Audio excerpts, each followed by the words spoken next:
మీ అన్నయ్య వస్తున్నాడు. ఏంటి చెల్లెమ్మా హడావిడిగా ఎలా వచ్చారు? ఏదన్నా విశేషమా? విశేషమా? బొప్పిలి వంశం చరిత్రలోనే చాలా పెద్ద విశేషమయ్య గారు. పద్ధతి ప్రకారం అయితే నువ్వే మా గుమ్మం దగ్గరకు వచ్చి అడిగుండాలి.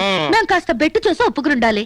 ఫోన్లే అన్నయ్యవే కదా, మన మధ్య పట్టింపులేంటని మేమే బయలుదేరి వచ్చేసాం. సర్లే లోపలికెళ్ళి మాట్లాడు. అది కాదు చెల్లెమ్మా, అది నేను కొంచెం అర్జెంట్ పని మీద బయటకు వెళ్తున్నాను.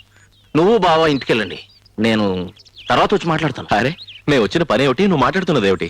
పద ఇంటికి. అది కాదు బావా, ఆడికి ఈ మధ్య ఏది కళ్ళు కాదు. బాగా నెత్తికెక్కేలే బాబు. వచ్చింది ఎవరో అని కూడా చూడకుండా వీధిలోనే నిలబెట్టి మాట్లాడుతున్నాడు. ఆడిదేముంది, మీరు లోపలికి రండి. ఏయ్! నేను ఒకడిని ఇక్కడ మాట్లాడుతున్నాగా మధ్యలో నీ బోడి పెత్తనం అంటే అది నా చెల్లెలు, ఆయన నా బావగారు నాకు తెలీదా? నోరు మూసుకో లోపలపడి. అది కాదు. నువ్వు ఇంటికెళ్ళమ్మా, నేను వస్తానుగా. రే నీ గుమ్మం వెతుకుంటూ వచ్చిన వాళ్ళని లోపలికి రండి అని ఒక మాట కూడా అనలేదు. అదేమిటని అడిగిన వాడిని కసురుతున్నావు. అసలు నీకేమైందిరా? అది కాదు బావా. ఏంటి అది కాదు? మీరుండండి.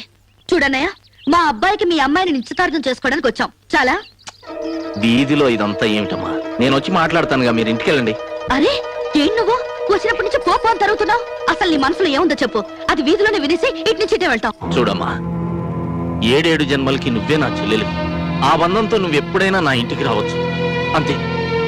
అంతకు మించి వేరే ఏ సంబంధం పెట్టుకోవటం నాకు ఇష్టం లేదు.